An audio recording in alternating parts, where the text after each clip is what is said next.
for everyone tonight. I do see a couple of familiar names this evening, so thank you so much for being here. And we're going to get started with this evening's virtual open house.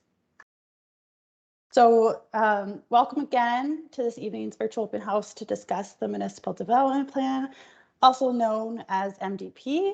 My name is Megan Langell, and I'm a strategist with public engagement for the RMWB, and I'm very excited to host this virtual open house. Before we get started, I do want to humbly acknowledge that the land which we live, learn, work, and play is Treaty 8 territory, the traditional lands of the Cree, Dene, and the unceded territory of the Métis. Now, if for some reason your connection is lost this evening, there is another way to listen. After our introductions, we'll ensure that the dial-in phone number and conference ID will be available for viewing within the Q&A chat. So feel free to write that down just in case you do have internet issues so you can connect back with us. First, let me give you an overview of our agenda for this evening and introduce the people joining me for this virtual open house. Joining me are Such Chediok, Supervisor with the Department of Planning and Development, and Shailesh Makwana, Planner 3, also with the Department of Planning and Development. And we also have the team from O2 Planning and Design, the consultant with the MDP, Nicholas Cull. In just a minute, I'm going to invite Such to give us some background information about the Municipal Development Plan and how it will support the growth and development of our region for the next 20 years. After that, Nicholas from O2 Planning and Design team will provide a presentation on the draft Municipal Development Plan, after which we'll open the floor to your questions. Throughout the presentation, the Q and chat feature. Sorry, we are getting feedback. I just want to make sure that's not myself on my end. Test, test, test. We're okay? Okay. Just in regards to the chat capability. So the presentation is very detailed. So if you do have questions throughout and you just don't want to forget about them, feel free to put your question in the chat. And once we finalize the presentation, we'll circle back and respond accordingly to you. If you would like to ask a question on camera, that would be fantastic. The opportunity will come at the Q&A section after the presentation. And you can please raise your hand and turn your camera on, and we'll call to you to ask your question. If you don't want to turn your camera on, that's perfectly fine as well. You can raise your hand and we'll get to you. Or as discussed, there's the capability within the chat to provide your question. Also, this evening's event will be recorded and posted to rmwb.ca/MDP for you in the coming days to review it and share with a friend. So with that, let me invite Such to introduce himself and provide some background information. Over to you, Such. Thank you, Megan. Good evening, everyone, and thank you for joining us tonight for the 6th open house on the Municipal Development Plan. We've previously engaged with you on 5 different occasions on this project, and this is our 6th engagement session with the public. In the previous engagement sessions, we've asked you, how do you see the region growing? And then in the second round, we came back and presented some high-level goals and the vision statement, and we got some feedback on that. A municipal development plan, just to introduce to everybody, or an MDP, is a document that sets the vision and policies to guide the growth and development in our region. In this MDP particularly, our priority has been to focus more on the people who live here, and all the policies are written with a community and place-based approach in mind. Our planning consultants, O2 Planning and Design, have been helping us write all the policies, and today we have Nick from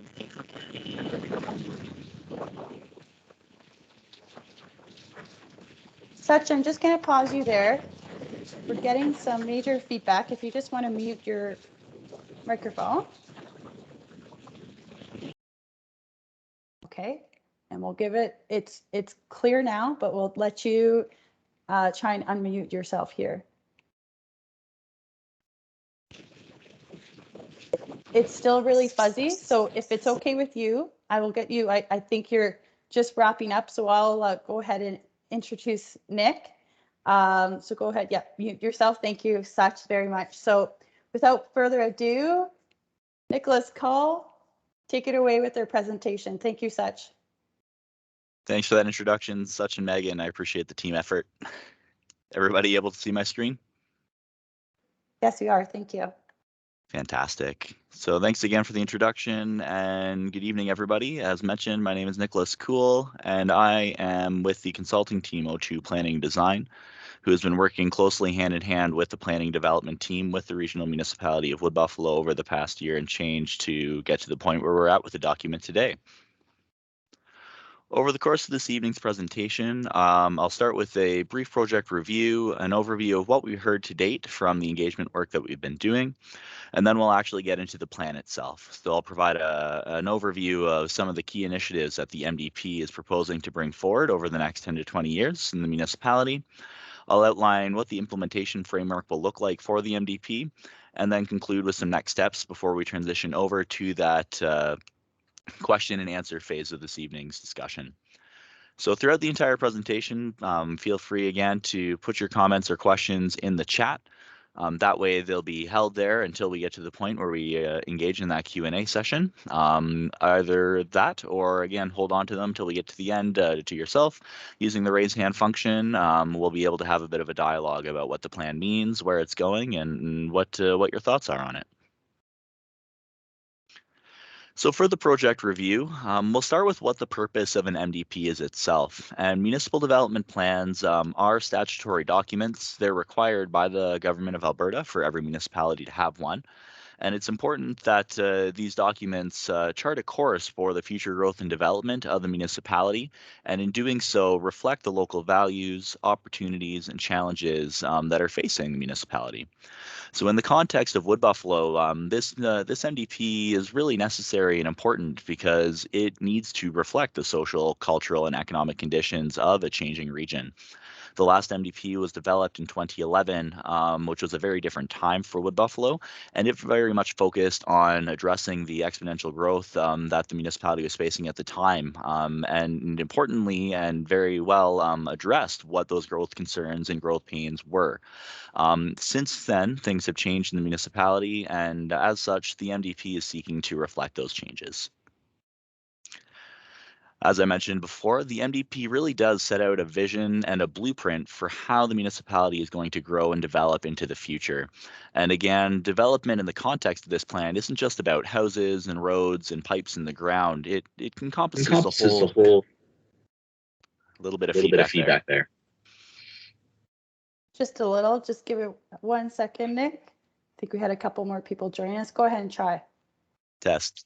There you go. Back. Perfect. All right. Thanks. It encompasses a full spectrum of what growth and development can really mean. So when I mention changing social, economic, environmental conditions, these are all things that the MDP seeks to address. And as we go through the goals and the key initiatives this evening, you'll get a better sense of what I mean when I say those things. But it truly is a plan that's meant to capture all elements and all facets of what it means to live and be a part of the municipality of Wood Buffalo.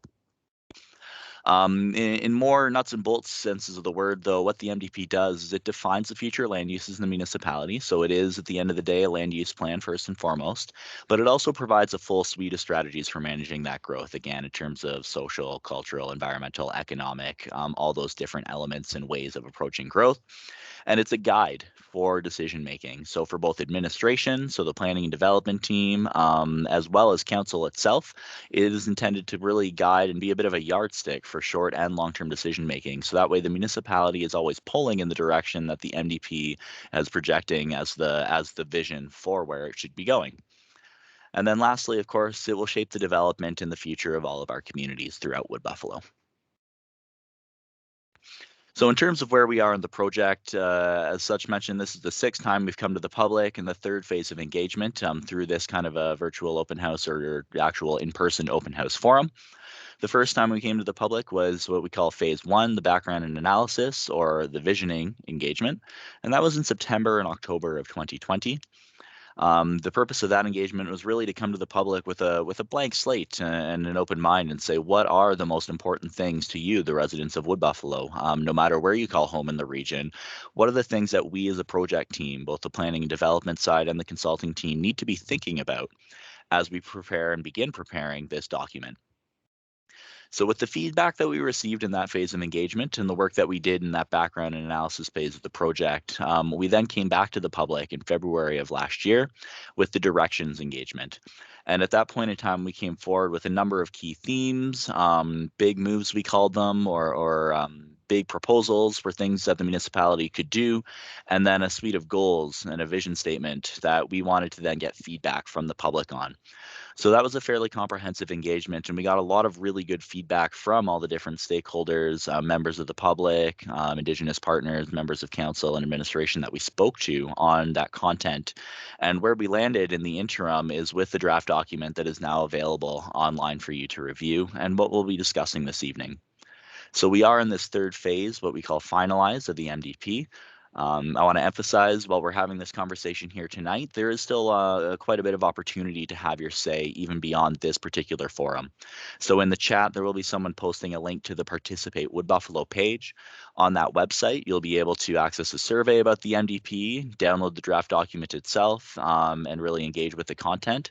And we have until March 13th for you to provide your feedback to us. So while the feedback that we hear this evening through discussions will be very valuable, that doesn't mean that this is your only point in time to have your voice heard or to give your input to the project team.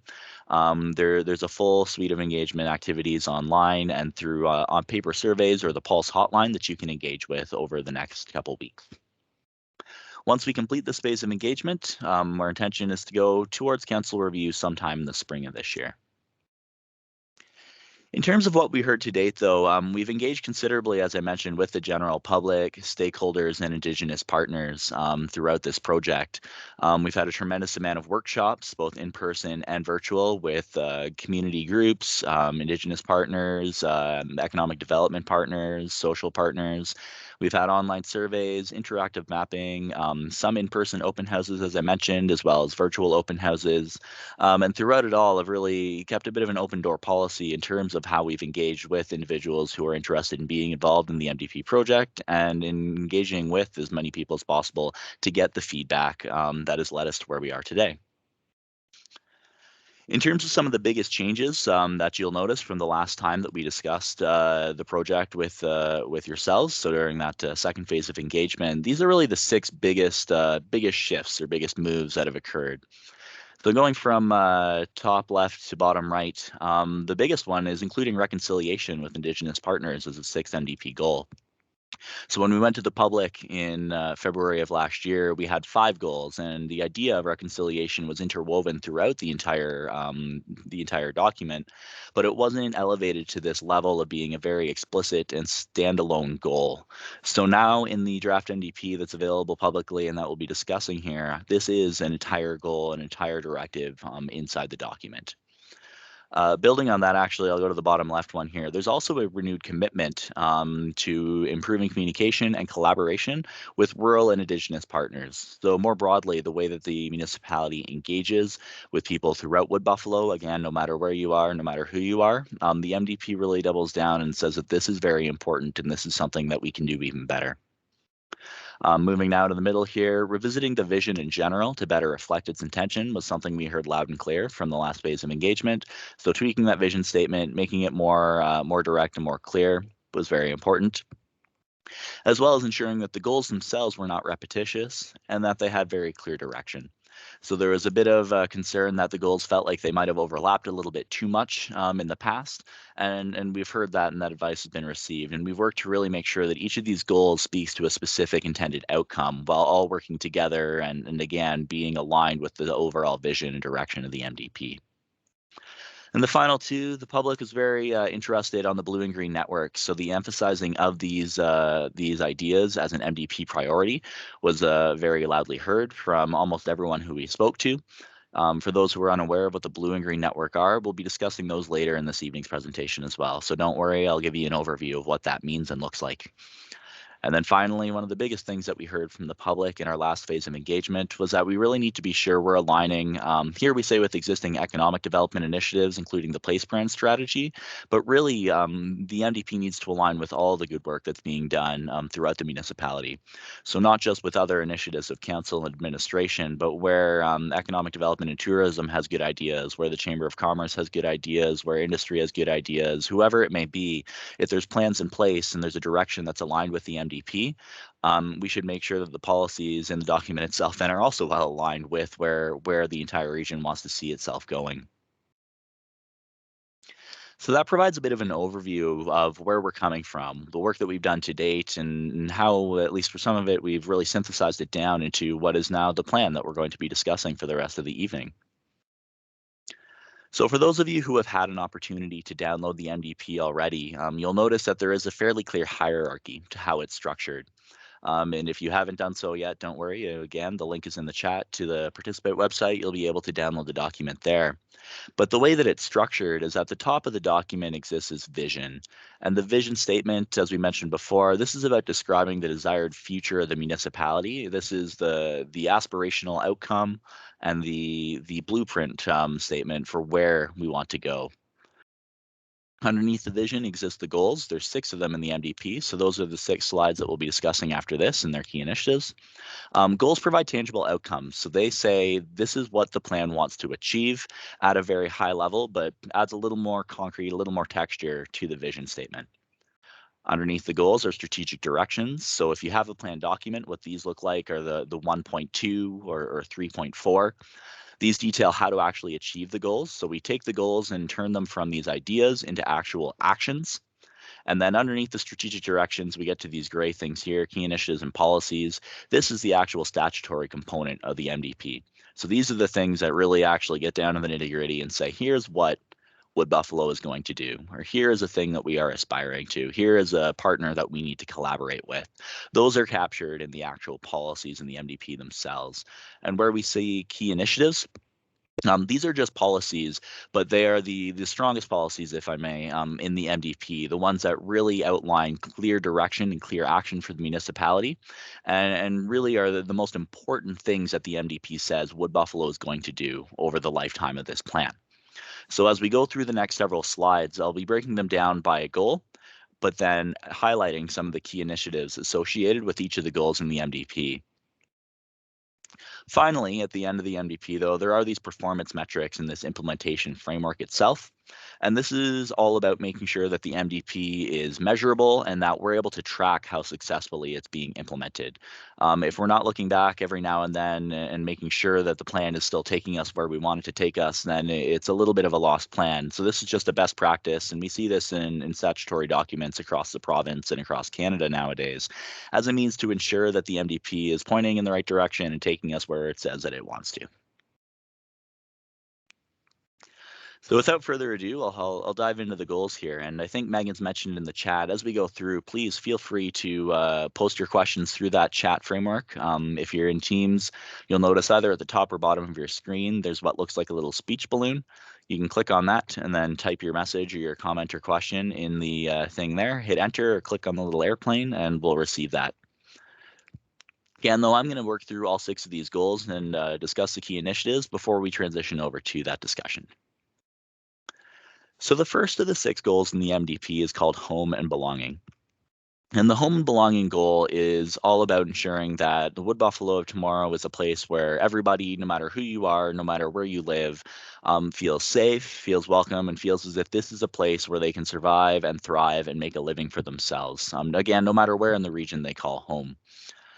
In order to do so, the MDP identifies 5 key initiatives. So again, these on the right-hand side of the screen, as I go through the next couple of goals, will be those key initiatives. And I'm going to discuss them just in brief as we work our way through the presentation.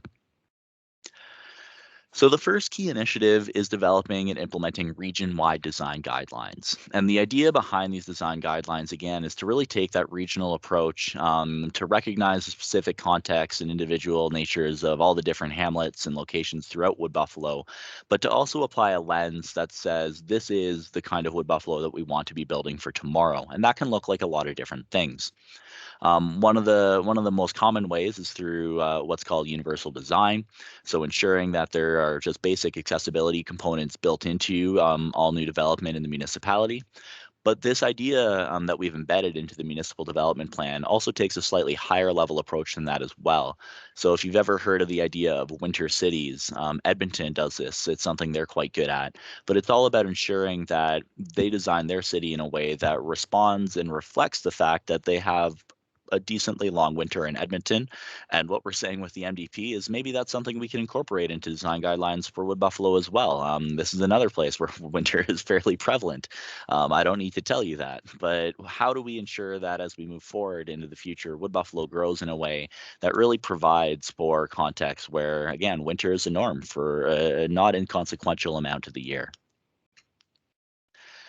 The second key initiative is to review and revise the land use bylaw. We say that specifically this is to encourage and facilitate mixed use development, but more broadly, what this review is intended to do is to just make sure that where new forms of development that we see emerging in other parts of Alberta and throughout Canada are aligned with Wood Buffalo statutory policies, we should make sure that the land use bylaw enables them as easily as possible. That doesn't mean reducing the level of rigor which with things are reviewed with or taking shortcuts. But what it does mean is, again, where development might not just fit the mold of what the land use bylaws have traditionally said, but there's still good forms of development or development that Wood Buffalo has already said it wants to see, make sure that the land use bylaw allows those good things to happen without having any red tape in the way that doesn't need to be there. The third key initiative is to commit sustained funding for implementation of the social sustainability plan. This is something that will be wordsmithed just a little bit because the social sustainability plan has reached its end of life and is beginning to wrap up. But the concept of committing sustained funding and ensuring that there is broader implementation of social sustainability ideas is something that is built into the MDP, as we heard loud and clear from the public and stakeholders in our previous phases of engagement, that this is an important thing to prioritize. The fourth key initiative is to develop and implement an active transportation master plan. An important thing to note here is a lot of the recommendations and key initiatives of the MDP are recommendations to do something. So when we say that this is develop and implement an active transportation master plan, we're saying exactly that. The municipality should go forward, the planning and development team potentially should create this plan in the future. But what we don't do in the MDP is say, block by block and hamlet by hamlet, there should be a bike lane here or there should be a trail there. That's too detailed for the municipal development plan. So a lot of the recommendations are, again, that we should do further work. We should develop and implement an active transportation master plan. And that's exactly what this key initiative is all about. We're not saying where active transportation initiatives should go, but what we are saying is that the public, council, Indigenous partners, many people we've spoken to have all said this is important. This is something that Wood Buffalo needs. So the MDP reflects that and gives direction going forward that this is something that should be done. Along a similar line, the fifth key initiative is also a directive saying that municipalities should develop an equity, diversity, and inclusion policy for the municipality. And again, what exactly that policy looks like is not for the MDP to say, but what the MDP does say is that this is something, again, that's been identified as important by members of the public, stakeholders, partners, council, and we need to make sure that that then is something that happens over the lifespan of the MDP document. The second goal is economic growth and innovation. This is really focused on the two core groups of economic growth and development that the municipality wants to see over the next 10 to 20 years. And these are first and foremost supporting and helping the existing businesses that exist in Wood Buffalo. So empowering economic growth and empowering growth and potential and opportunity for those who are already here, who already operate businesses in the municipality and who are already trying their hardest and doing their best in the municipality. But then there's also the second perspective that is saying, how do we seize and take advantage of new and emerging innovations and technologies and the economy of tomorrow, whatever that may be? It's interesting. The 2011 plan could have hardly contemplated, for example, things like Uber, simple innovations that some people take for granted now, but that didn't exist maybe 15 years ago. So ensuring that this MDP is doubly focused on not just the industry and the economy and the businesses we already have and making them as successful as possible, but also positioning Wood Buffalo to be able to seize on and really take advantage of emerging trends and innovations. Both of those things are what this goal tries to do. In order to do that, there's 3 key initiatives that we've identified in the MDP. The first is to prepare and implement an ease of doing business plan. And again, this takes that double perspective. This is about ensuring that existing businesses are provided with a framework and a municipal responsiveness that enables them to grow and expand their businesses as much as possible. Again, especially where they're aligned with where the MDP wants to take the municipality.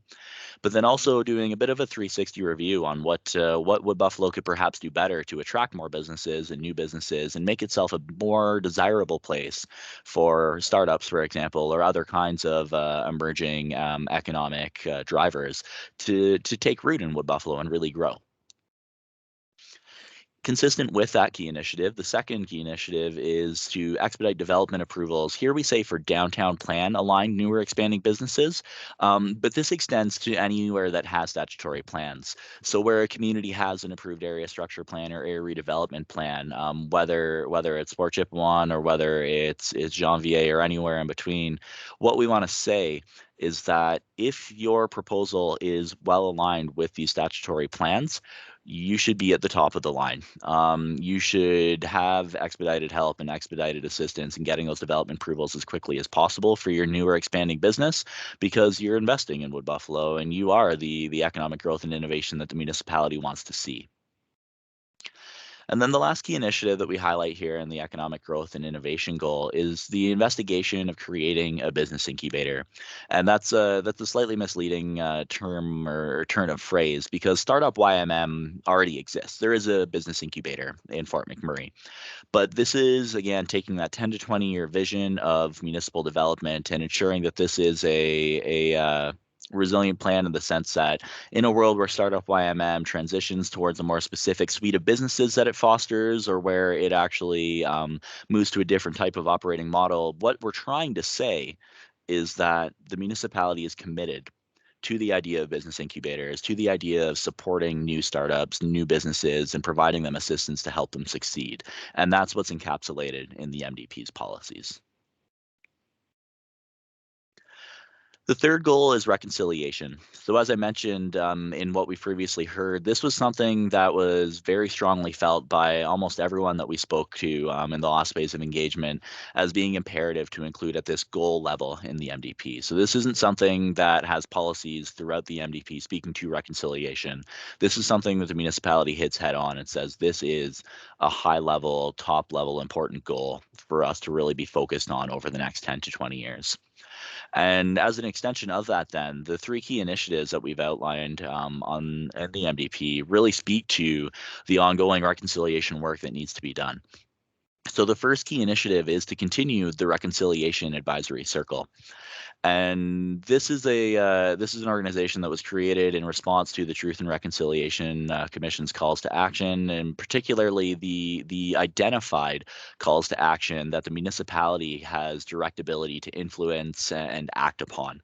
So ensuring that the MDP says this is a group that's doing good work, their good work needs to continue, is embedded in the MDP as presented right now. The second key initiative is to negotiate and finalize protocol agreements with all Indigenous communities within the borders of the municipality. So this is work that's already been undertaken by the Indigenous and Rural Relations group within the municipality of Wood Buffalo's administration. What we're saying here is this is good. We need to keep doing this, and we need to work on ensuring that these are completed and done. And then the last key initiative is to coordinate a traditional land use study and place name study for the entire region. The details and the actual framework for how this will function is something that's still negotiable and in negotiation. This isn't something for the municipality to lead. This is something for Indigenous partners to lead with the municipality's assistance. And so whether it's a traditional land use study, a place name study, somewhere in between, all of the above, none of the above, is something that will be determined through further discussions and collaboration, again, with Indigenous partners. But there was an identified need across many, if not all, the Indigenous partners that we spoke to over the course of this project to incorporate this kind of language into the MDP so that the municipality is committed to doing whatever shape or form of this work finally takes hold, but doing that. This is important, and this is something that there's a lot of value in completing. And again, this is something that we heard consistently throughout the life of the MDP project. The fourth goal is celebrating community and culture. And with this goal, the emphasis is really all about recognizing that Wood Buffalo is a pretty great place to call home, all things being equal.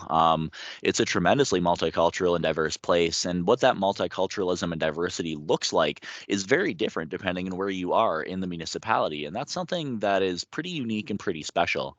And going a step beyond that as well, there's a passion that people have in Wood Buffalo for their community and communities that you don't always see everywhere throughout the province, throughout the country. So when we talk about moving to a place and community-based approach to how the MDP looks at municipal growth, and when we talk about ensuring that the MDP is responding not just to building houses and building roads, but to looking at economic, social, cultural, environmental aspects of community growth, this is a pretty strong and large component of what that looks like. So in terms of the key initiatives then that we've outlined for celebrating community and culture and really celebrating what makes Wood Buffalo what it is, we have the 5 key initiatives that you again see on the right-hand side of the screen. The first one being to investigate designating heritage character areas. And when we talk about heritage character areas, this is not a defined legislative thing. What we're trying to achieve here is a real made in Wood Buffalo solution to recognizing and celebrating the heritage that exists throughout the municipality and in all the different ways and shapes and forms that it exists.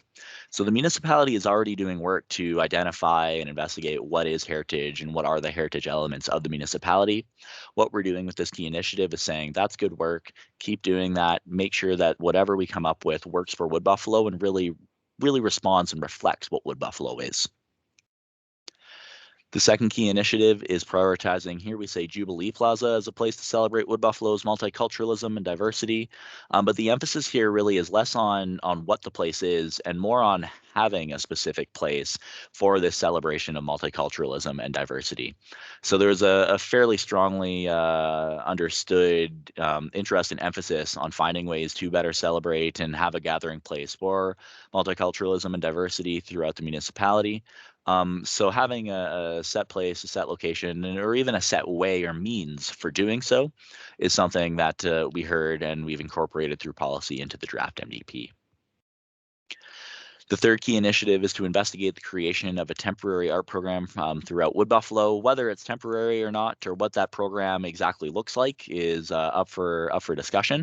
That's part of the whole investigation element to this key initiative. We're saying go do that. We're not sure what this will look like exactly, but it's something that's important. It's something that people have expressed interest in. We should look into it.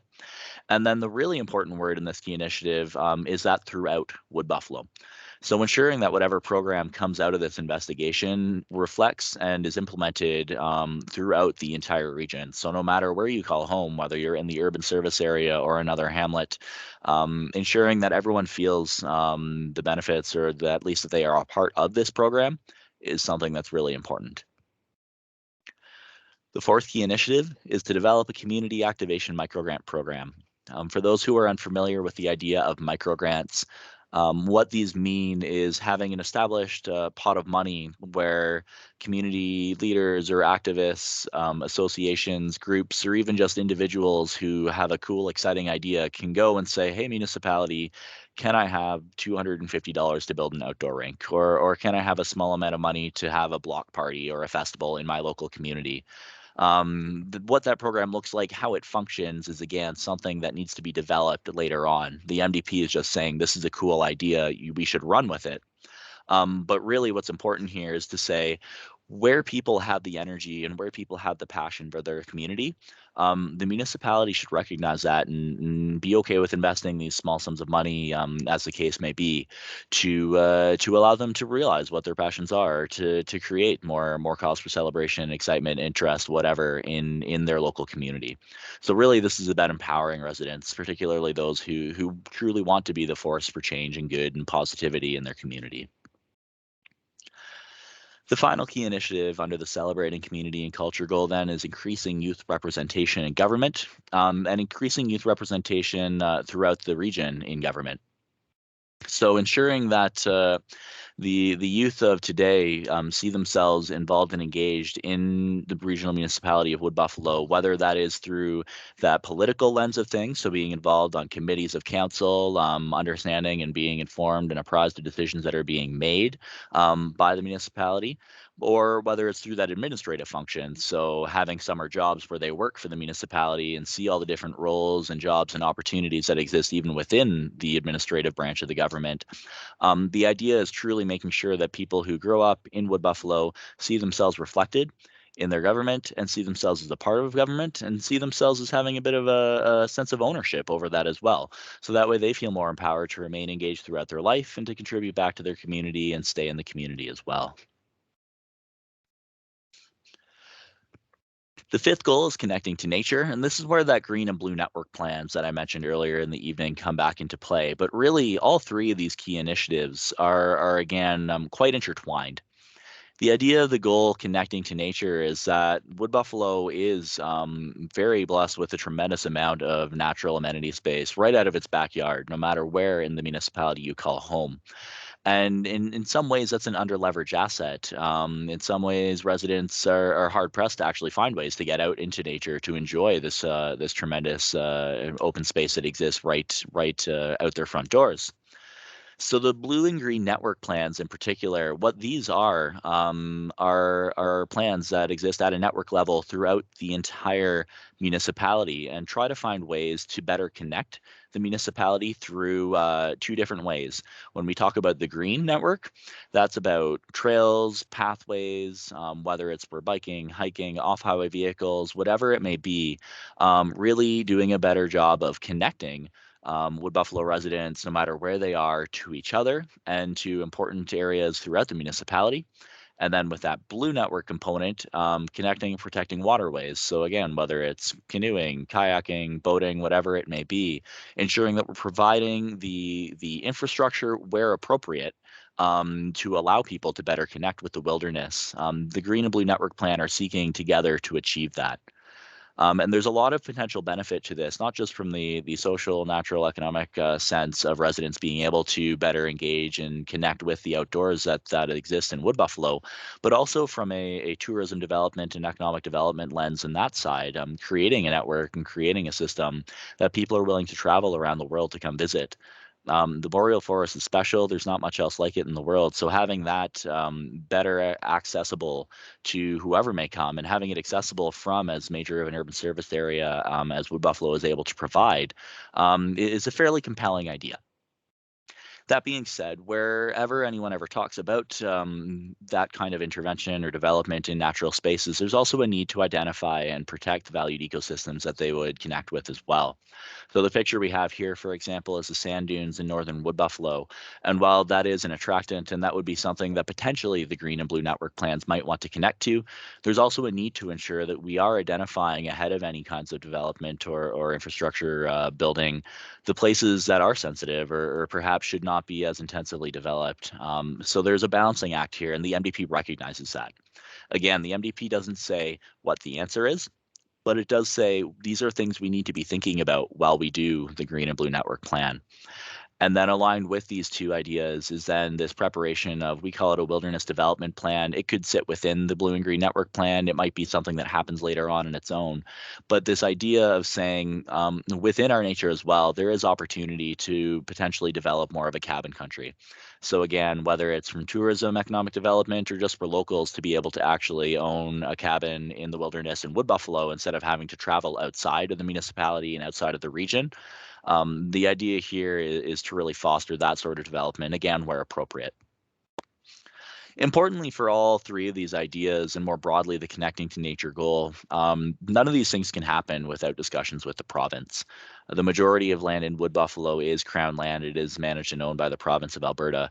So ensuring that there are plans in place and well-articulated plans for what Wood Buffalo would like to do and how it would like to engage with these lands is a critical first step in approaching the province with any discussions about actually accessing or coming into ownership of those lands. So this also helps set the stage and set up discussions with the province that in some cases can take many, many years. So this is all, as much as this is about identifying what these specific outcomes look like, it's also about helping the municipality prepare and put itself in a more strategically advantageous position for future discussions with the province. And the final goal of the MDP, the sixth goal, is responsible development.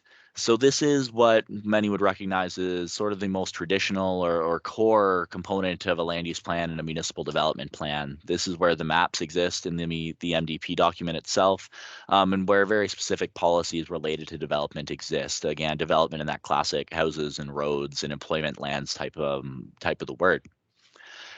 Within the responsible development goal, though, there are still three key initiatives. The first, again, we say emphasize the downtown revitalization as a municipal priority, but really what the policy says is emphasizing statutory plan aligned development as a municipal priority.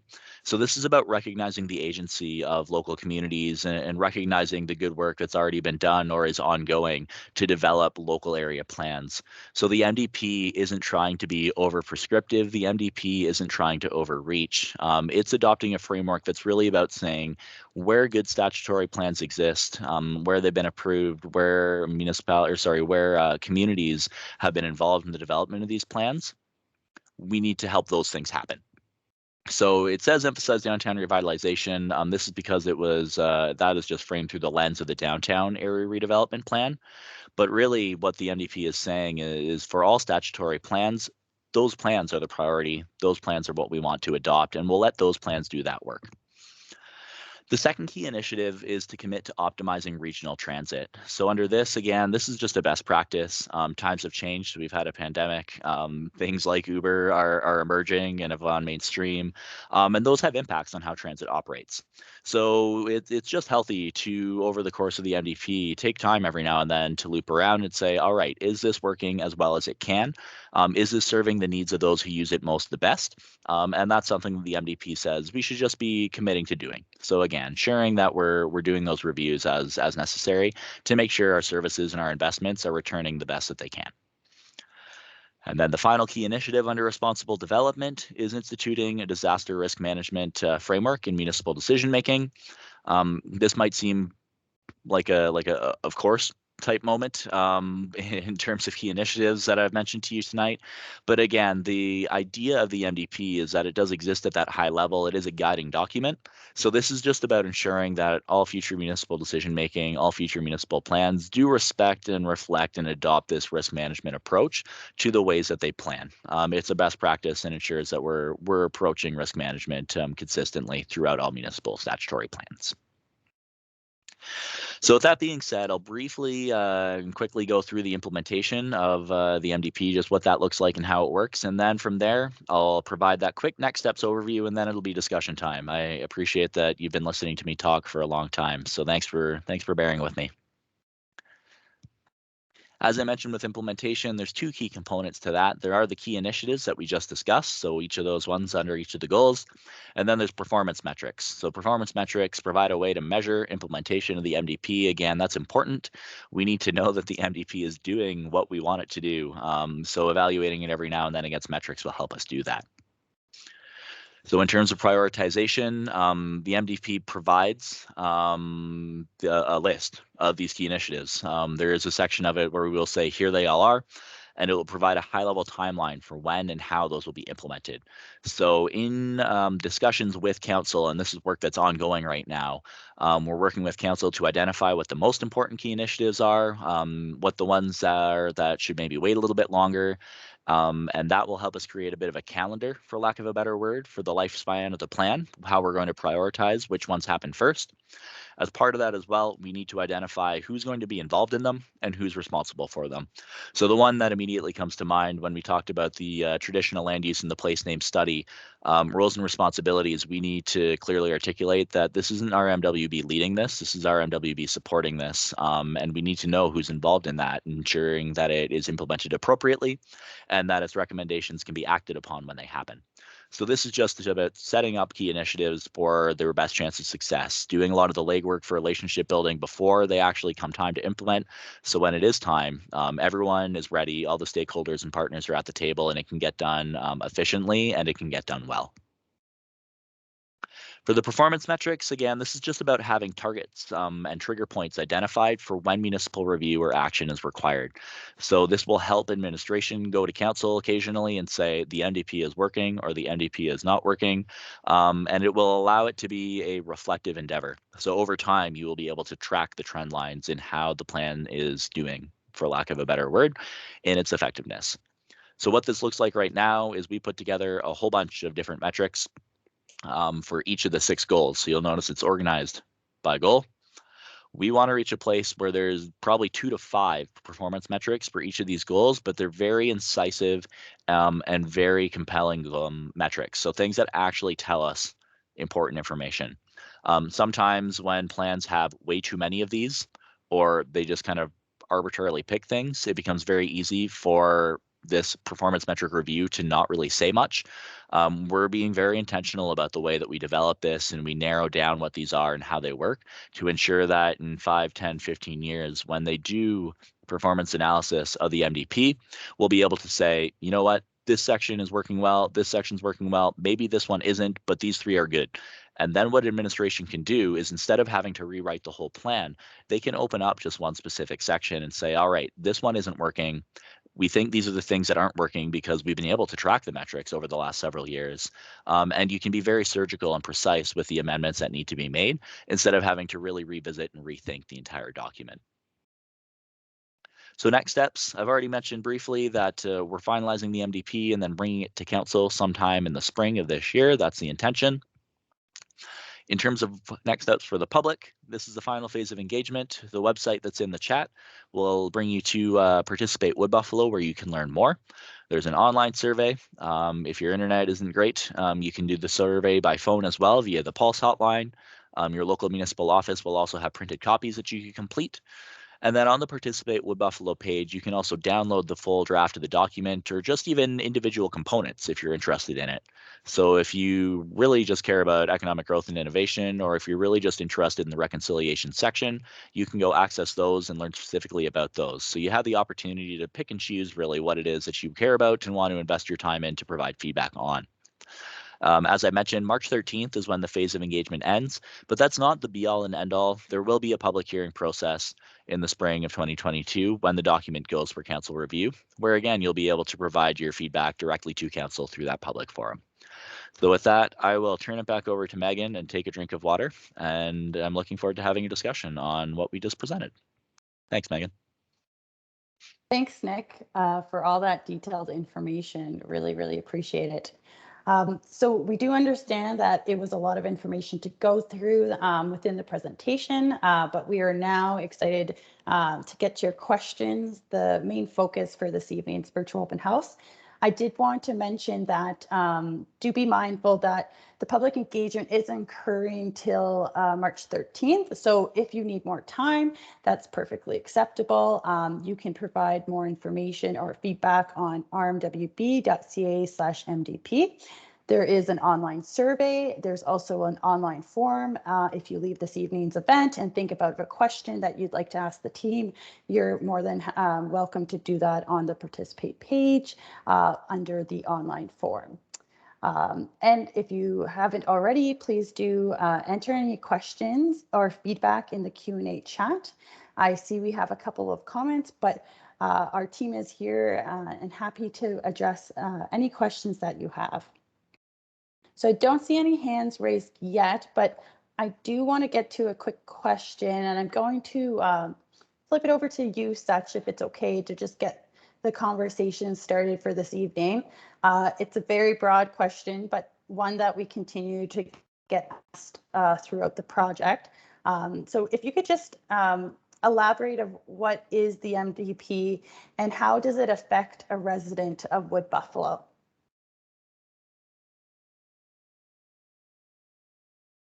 Yes, Megan, can you hear me all right? Yes, I can. Okay. All right. Thank you, Megan. A municipal development plan is a high-level plan. It's a plan that sets the vision for how growth is going to happen in the region.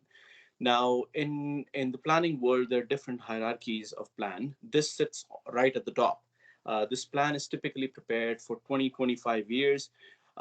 And keeping that in mind, the policies in this plan are kept at a very, very high level. What that means is the policy, and I'll give you an example.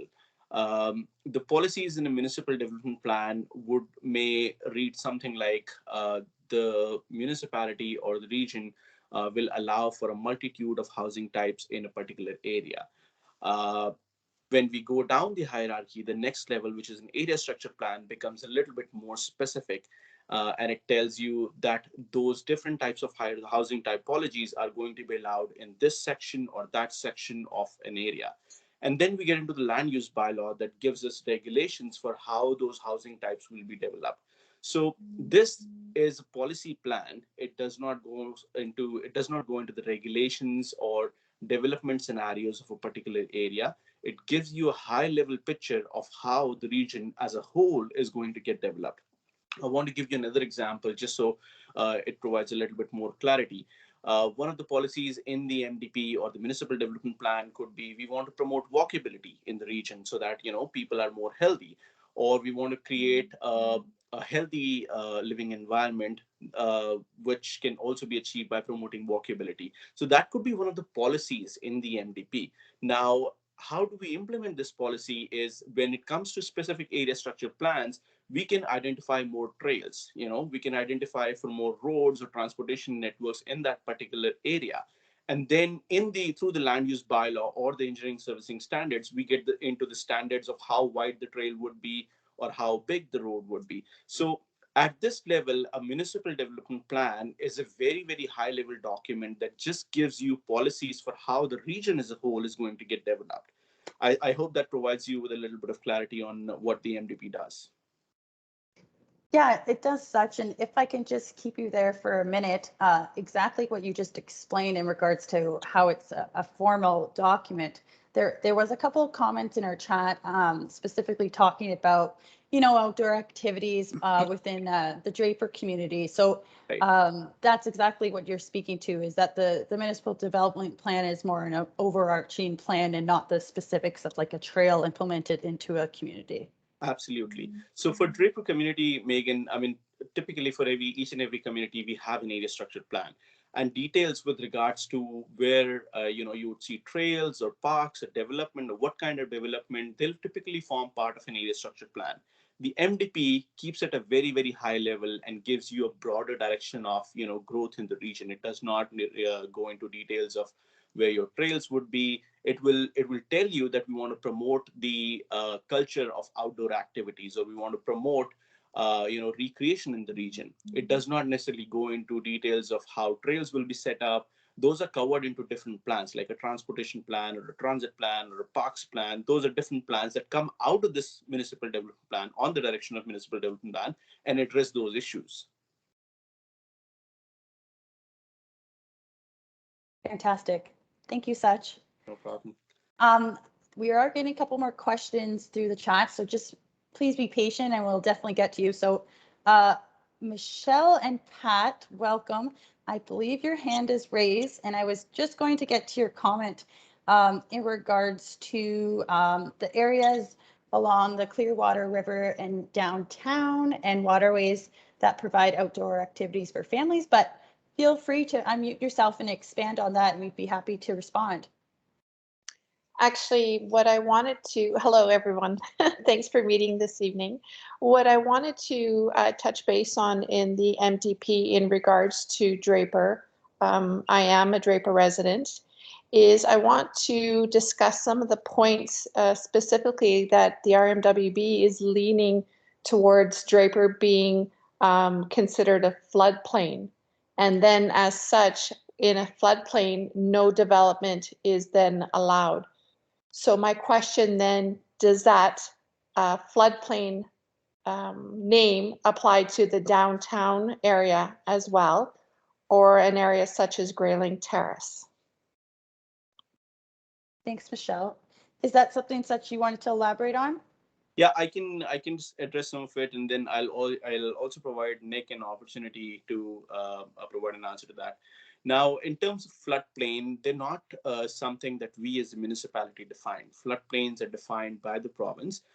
Typically, in order to define a floodplain, you would need a number of studies, some hydrogeological studies. You'll have to understand how floods have occurred over the year of last 100 years, 200 years, and then a flood level is set. So for us to say that a particular area is in floodplain, it's not a decision that the municipality takes. It's a decision that comes through province, that's based on a number of floods in the past 100 years, 200 years, and development in floodplain. I would not say floodplains don't get developed. Floodplains do get developed, but depending on the kind of activity you're allowing in floodplain, it may not be as the floodplain may not be as open to activities as an area that's free of flood, or that does not have the uh, uh, that does not floods. So the risk of flood is what I was leading to. All in all I want to say here is the conversation is still open. I mean, the MDP is not done yet. There's a draft document. And if you feel that, a particular area has been categorized in one way and not really the other, we are absolutely open to feedback. And this is in fact the opportunity to provide that feedback. You can also send us emails or give us your written feedback, and we'll be happy to take it and address it in one way or the other. But regarding that floodplain question, I mean, all I want to say is at this point, different activities may be allowed in different types of development areas. And because there's a risk of flood in floodplain, which are not defined by the municipality, those activities may be a little bit more restricted than areas that do not have the risk of flood. Thanks, Sach. Michelle, did that answer your question? Go ahead. Thank you. It did.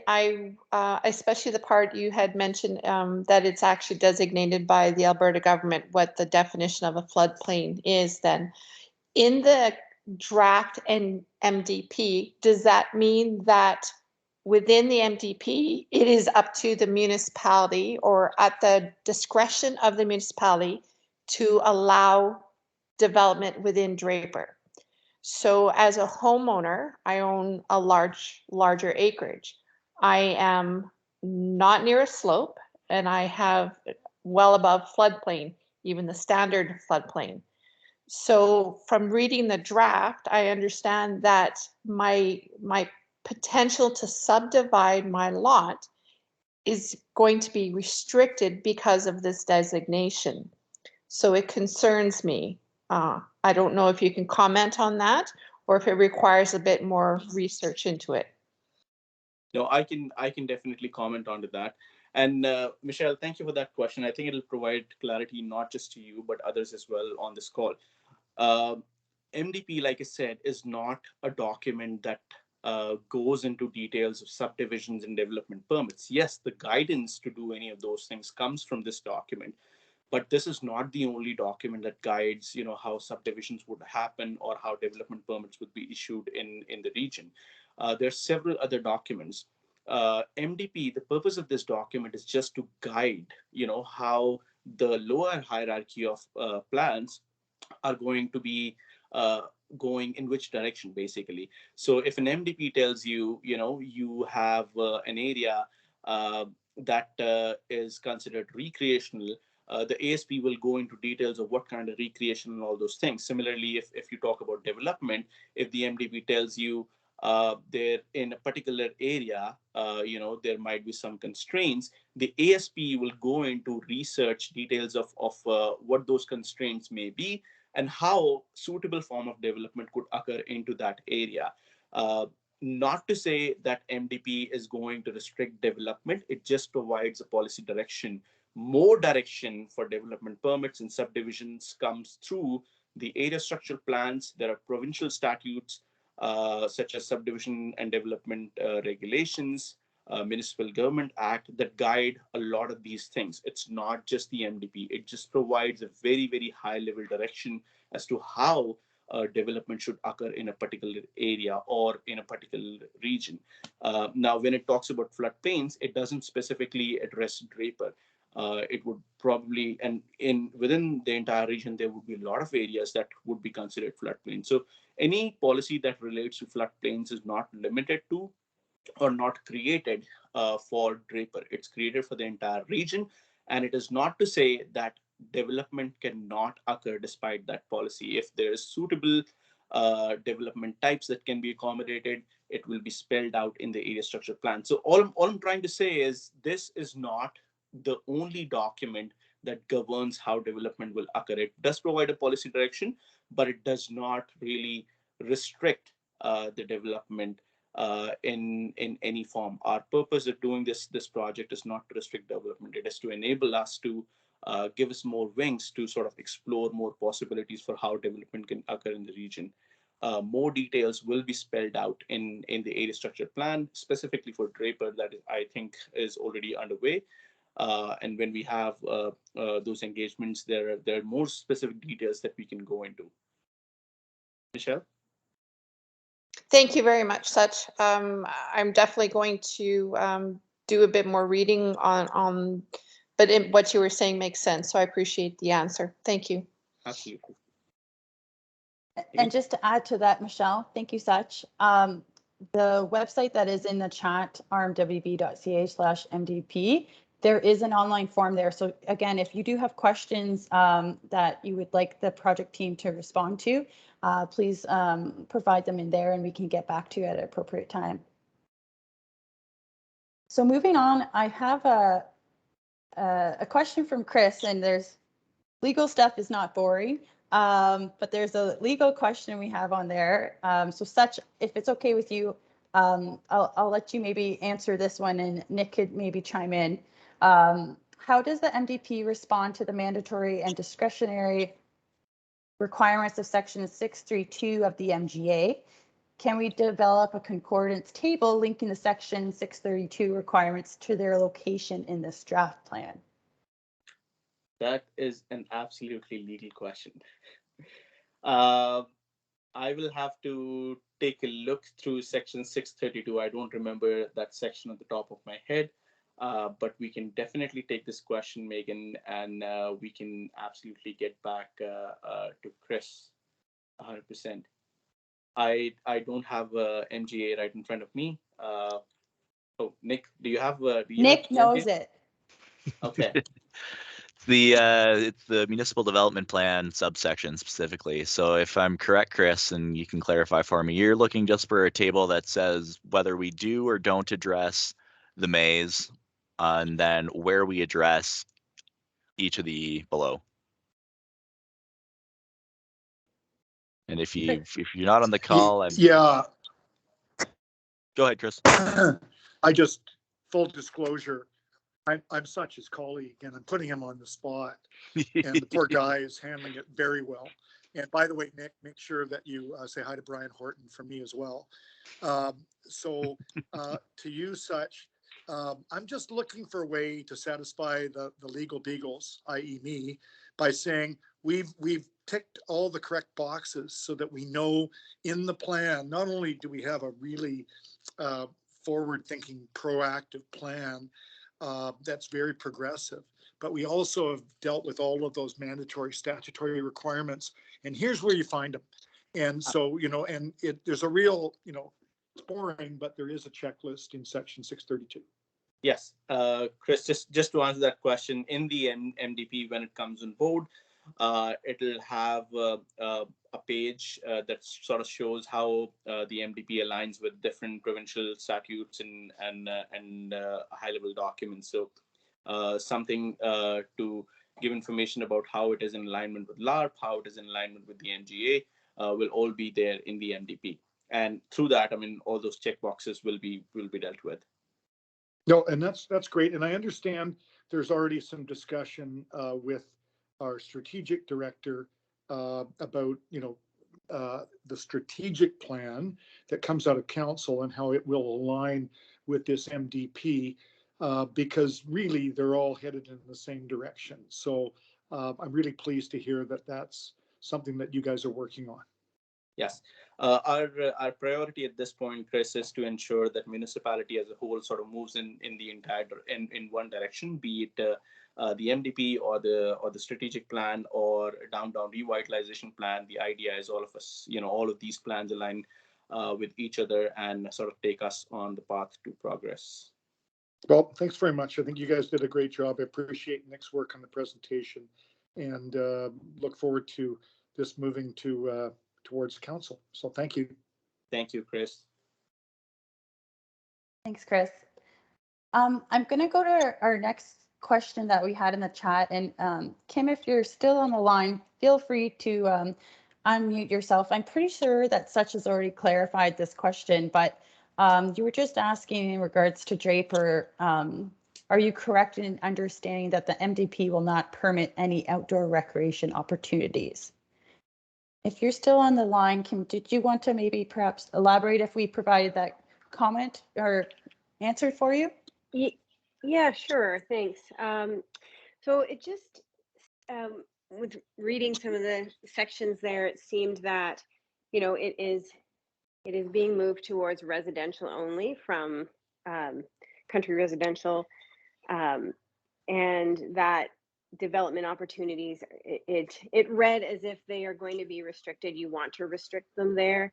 And so, for example, if I wanted to, in the summertime, offer floats down the Clearwater River and, advertise this to tourists coming into Fort McMurray, that would not be something I'd be allowed to do because it would be zoned residential. So those types of tourism or outdoor activities, seeing that that they might be restricted. Is that correct? Am I understanding that correct?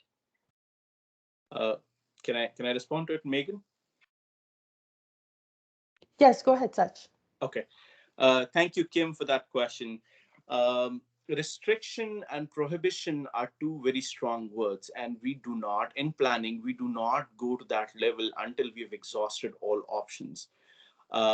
And by no means the MDP is a document of a level that would say, some activities are restricted in one place or the other. MDP is a document that enables you to do things. Restrictions are only exercised through detailed research and after clear understanding of how an area is developed, and that does not happen at the stage of MDP. It's not a document for an area. It's not an area specific document. It's a document for the entire region. And for us to say a certain kind of activities would be restricted or permitted in a particular area, we'll have to dig deep into it and do a lot of research before we say something that's even vaguely related to restriction or prohibition. So I would not consider any sort of restrictions at this point in the MDP. Like I said, it's an enabling document. Any restrictions or prohibitions, like I said, can only come after detailed research, detailed understanding, and that does not happen at the stage of MDP. It's a document at a very, very high level that enables you to do development in a particular, to achieve the vision that the document sets. So to simply answer your question in one line, the MDP will not restrict or prohibit any kind of activity in any area. That's not the intent of the MDP. Okay, thank you. Thank you very much for that clarification. I do appreciate that.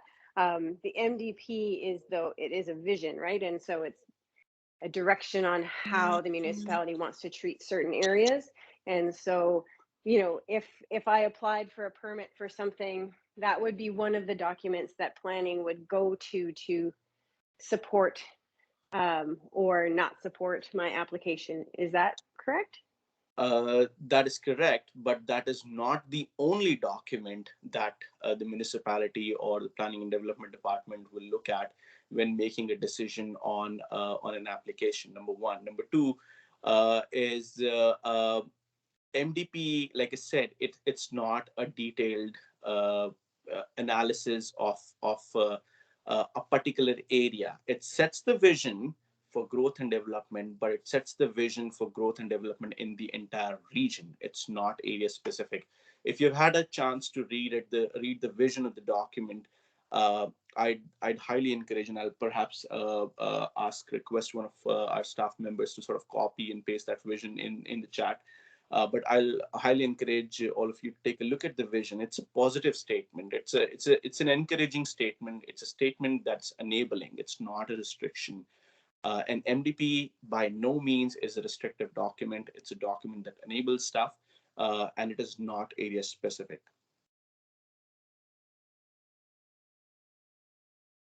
Kim? Thank you. Yep. Thank you. Just for the record, I'm happy to see more opportunities available in Fort McMurray and in the downtown and Draper area rather than less. Thanks so much for your answer. Absolutely. And to be clear, you are restricting the site specific. Is anything less than 250.9, you're restricting no development. So it's site specific on anything under 250.9, which is a lot of the historical part of the community. And it's very troubling indeed that you would propose this, let alone let it get to this level without a serious discussion. I own 120 acres down there and control it, and I have not had one person at my door asking me one thing about what I want to see in the future in Draper, except for a 15-minute discussion with economic development. I haven't talked to them in a year since, and I want to put a couple of $1 million in there. I'm not happy with this. This is not a good direction for our community, and I oppose your draft plan completely. I just want it on the record. I just want it clearly on the record that I do not. And I understand it's an enabling document, but what you're doing is you're restricting things that are currently we're able to do. Hi, Brian. So thanks for joining us tonight. Are you speaking specifically, sorry, in regards to the flood levels within the Draper area?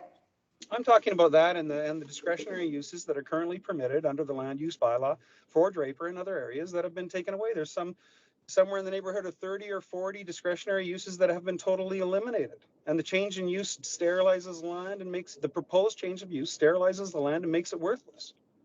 In essence, you know, the long-term plan of the municipality is to take the land in Draper, and I understand that, but I'm not happy with it. And I think a lot of other people aren't happy with it either. And, you know, there are flood zones all over North America where people continue to build things that are legitimate purposes that for, you know, 3 weeks every 200 years, you know, they have to mitigate for.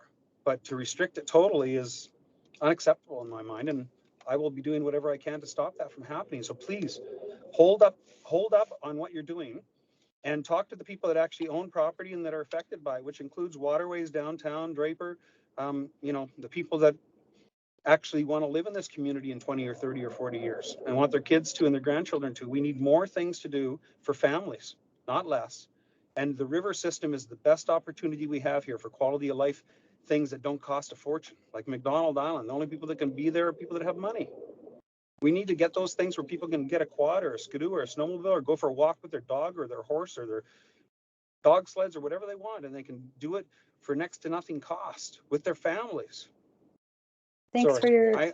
I feel thanks for your comments, Brian. I apologize. I really appreciate this opportunity to put input in. I really appreciate it. I don't want you to think I'm upset, but I am, because I've lived here 50 years. I've used that land in Draper for 55 years. No, thank you So for it's your close feedback. to me, and nobody's asked me anything about it. Sorry to interrupt you, Brian. I do see Chris Booth is with us tonight, and he does have his hand up, and I'm sure he could speak to this. Chris, go ahead. Thanks so much, Megan. And I see Such wanted to jump in there as well, and Such, you certainly can. After I've tried to address some of what Brian has raised, and thank you, Brian, for raising that. I appreciate that this continues to be an issue of concern for many residents in the Draper area. Some of the levels that you've spoken about, specifically, those come out of the land use bylaw, and Such, you'll have to correct me here, but I don't believe the municipal development plan gets into some of those specifics around the flood levels. So you know, any restrictions on development, on flood levels, those are going to come out of the out of the land use bylaw, to a slightly other extent the area structure plan, but most of that is going to live within the land use bylaw, and the same is true of all of the permitted and discretionary uses that you mentioned as well. That's where the you know, restriction or limitation, if we can use that terminology, that's where you would find that spelled out. And it's not to say that those documents even identify what's prohibited or restricted. It actually takes the opposite view, and it says, here's the uses that we want to allow. And then by definition, anything that's not included in that list must then be added to the bylaw by way of an amendment. So, you know, such is quite right in that these documents are not necessarily written to restrict or limit, though that is an indirect result of things like the land use, excuse me, things like the land use bylaw. But I think what I do want to mention for many residents on the call here tonight who've joined us from the Draper community is that we are working with our communications department on scheduling a specific Draper-focused engagement opportunity where I think it will really allow us to actually dive into some of these specifics that you have raised here tonight. I think that would be a very useful conversation. We'll be able to talk about the linkages between the land use bylaw, the area structure plan, and the municipal development plan because they do inform each other. But certain documents will have more to say about some of these things than others. Such, if you have anything that you'd like to add to that, feel free, but I'm happy to take questions at all on anything I've just said as well. I know there's quite a bit there. Absolutely, Chris, and thank you for that opportunity. And Brian, I really appreciate all your feedback. I mean, this is what we've been trying to get community to, come out and give us feedback on the project. Like Chris mentioned, any of the uses or the land uses, they're not subject of the municipal development plan. Uses are spelled out, discretionary uses, permitted uses are a subject of the land use bylaw. They're not subject of municipal development plan. Even conceptual designing of the area in terms of which areas would be residential, which areas would be recreational, which areas would be institutional are subject of an area structure plan. They're not subject of municipal development plan. What municipal development plan, like I've been saying, does is it sets a high level policy for us to look at how development can occur or happen in the region. And I'll give you a very small example here. Uh, in the municipal development plan, there's a concept called green and blue networks. Now, that concept is all about using the green spaces that we have and the blue networks. Green spaces, by green spaces I mean recreational areas, parks, trails, all of that stuff. And by blue network I mean our streams, rivers, and connecting them together to make the best use of them, to enable to basically enable the community and us as a region to make the best use of the resources we have. So that is one concept that you would not find in a lot of other jurisdictions that we have adopted, because we have ample of green spaces and we have abundance of blue areas. By blue areas I mean water body streams. And so like I said, I mean, that is also a policy that would be taken into consideration through the MDP. If the MDP gets approved, that is also a policy that will be taken into consideration when and if a development permit comes in for some kind of a recreational activity on the river, or use of river adjoining land for a particular kind of activity. So by no means, like Chris mentioned, number one, there'll be a specific opportunity for Draper residents to give us their feedback on how they want to see this MDP. But by no means this document is restricting anything in any way. It's a very very high level document, and it sets us for growth in a certain direction. It does not restrict activity. When a development permit or a subdivision comes forward, they are governed by several other documents and not just the MDP. MDP is just one of those documents, and the language in there is extremely flexible. It is purposely kept extremely flexible because for the next 20 years we would want to grow. Our purpose here for writing this document is not to restrict development. Our purpose here is to enable our residents to grow and have the region go in a positive direction rather than restricting activity in one area or the other. So that's all I want to say. I think Chris has also added a lot of stuff to this answer, but we would be absolutely happy to have a conversation with you, Brian. In the starting of the meeting, we did mention that this is our 6th open house.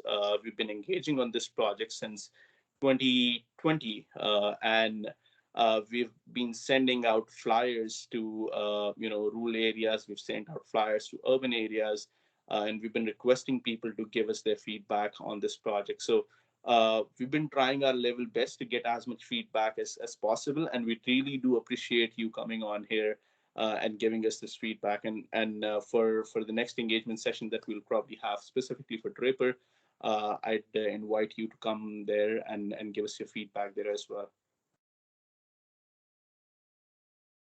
Megan? Thank you, Sach, and thank you very much, Chris. Now, I did want to mention we only have about just less than 10 minutes left. So if there are questions that we aren't able to get to, we'll do our best to connect back with you at a later date to get those responses for you. I did want to, I believe Shane had his hand up. So Shane, if you still had a question, feel free to take yourself off mute.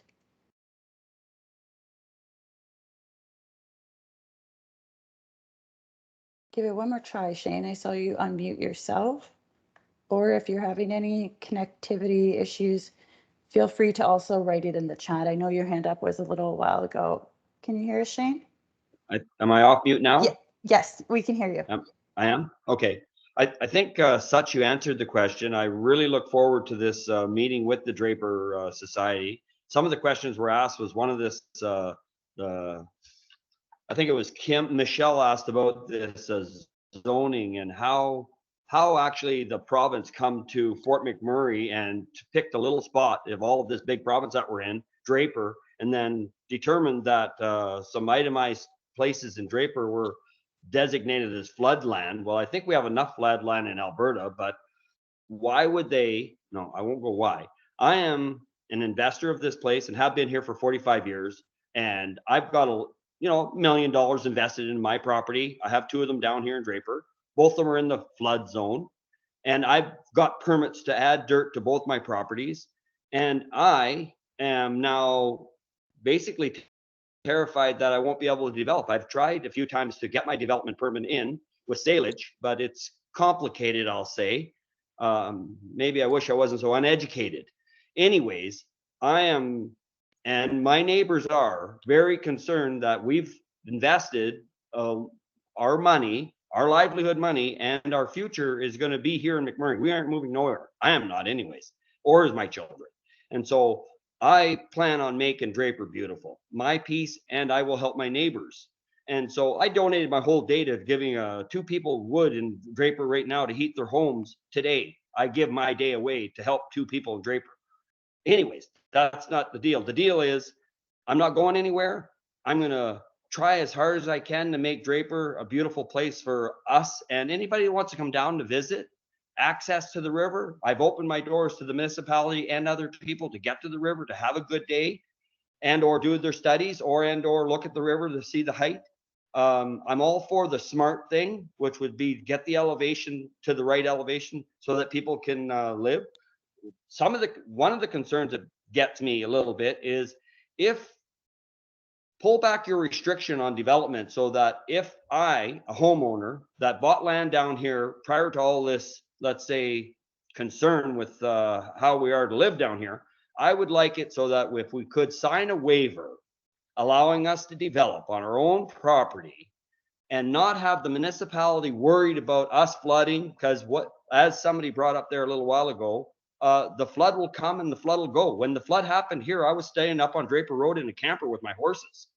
4 days later, the flood was gone. 6 days later, I was back home mopping my floor. So it's no big deal to me. It might be a big deal to other people. It's not to me. So I hope that this next meeting with Draper will allow our neighbors and myself to be there to address our concerns and state to you guys, if you could come up with some sort of a form to allow us to develop, without you guys being so concerned, and I know you're just doing your job, but to be so concerned to not allow us to develop is my concern. I didn't make my life investment or my neighbor's investment to be not allowed to develop. Now, I understand you said we're going to be allowed, but think of the red tape that you're putting in front of us to be allowed to develop. Like, how much money does one have to spend just to get the permit to develop? And we're talking stacks of tens of thousands. So let me, if I may, Shane, by no means, like I said, does the MDP restrict development of some sorts in any particular area. The idea is both you and I and everybody else on the call, we are a community, and the idea of this document is to take us forward together as a community. It's not to pull us back. We here in the municipality are not working against, Draper. I see a lot of concerns from Draper residents, but I just want to put it on record that there's no reason for us to work against the community of Draper in any way or form. We're working with you. We're working for you. The idea of this document is to ensure that the development that happens in a particular area or region is safe, is responsible, so that we as a city don't put our residents into a situation where they suffer losses in future. And by no means does that mean putting restrictions on any form of development. Like I said, this document is way too high to put any restrictions on any kind of development. What it does is it enables us to think about what those restrictions or those allowances could be, and spell them out in the forthcoming plan, such as an area structure plan.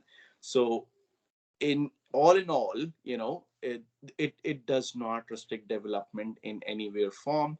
Our idea of this plan is to ensure that we as a community move forward, we as a community develop together. You've invested 5, 10, 50 years of your life here. I've invested last 10 years of my life here. My kids weren't born here. I got married here. I have my house here. My whole family is here. So like you, I would not want this community to go down in any way. Neither of us, I guess, would want that. So our idea of developing this plan is to put ourselves in a position where we progress and develop together, and not really to restrict development in any form. That is all I can say, Shane, at this point. With regards to your questions about development permits, we can touch base off the record. You have my contact information. Give me a call, or I'll connect with you in the weeks. Thank you very much, Sach. Good. And thanks to everybody. Thanks, Shane. Thanks for being here tonight. With that, I'm going to start closing us out for this evening as a virtual open house. I did want to just mention a couple things, Shane, to build on Chris's comment in regards to opportunity for Draper residents. That's definitely a priority of the municipality. So we're hopeful to be able to provide more information about that at a later date and continue the discussion. There is a page right now that I did put on the chat as well. I believe Jim was just asking questions about feedback and engagement opportunities in regards to the Draper community. And that can be found at participate.rmwb.ca/Draper. I also put in the chat the online forums. So like I had mentioned previously, if you do have questions after tonight's meeting, we are more than happy to respond to those. And those are available on the rmwb.ca/MDP website. So with that. Thanks, Megan. Thanks, everybody. It's Brian here. Sorry, I got cut off, but thanks everybody for your patience and everything else. I appreciate your tolerance of my emotional outburst, but I'm very concerned, obviously, and many other people are too. So I just hope we get a good resolution to this that limits the liability and makes everybody happy. Thank you, Brian. Thank you for being here this evening and providing your comments. With that, I'm just going to have a quick conclusion of just information in regards to the project. So again, just to reiterate what Nicholas had spoken about before, the draft MDP and highlights page can be found on rmwb.ca/MDP. And the deadline is to provide feedback is March 13th, 2022. And as discussed, there's an online survey, the quick polls, and as I spoke numerous times about it, the online forums is available on the website. And all residents who provide the feedback through the survey actually have the opportunity to enter to win a local gift card. So please share that with your friends and family. This virtual meeting and discussion is going to be available on the website in the next coming days. So again, as well, please share those with your friends and family and community so they can review the detailed presentation and the discussion we had here tonight. There is a phone survey as well through Pulse, which you can contact 780-743-7000 if you'd like to do the phone survey through a customer representative through Pulse. And I did also want to mention we do have a youth coloring contest for the MDP. The premise is to get the youth involved and really to start having the conversation of planning for our future at the family dinner table. The prize is an RMWB firefighter and fire trucks to visit their home, and the coloring page can be found on rmwb.ca/MDP. The MDP is a community plan, and we're really hoping to be able to provide your feedback and sharing our future together. If you have any more questions, please feel free to direct them to Pulse at 780-743-7000. And following this conclusion of our public engagement, the draft plan will be defined and presented to Mayor and Council at a later date. We'd like to thank everyone for their questions and for participating tonight. And just to remind you to take that online survey option at rmwb.ca/MDP. Thank you, everyone. Good night. Great job, Megan. Good night, everyone. Oh, good God. All right.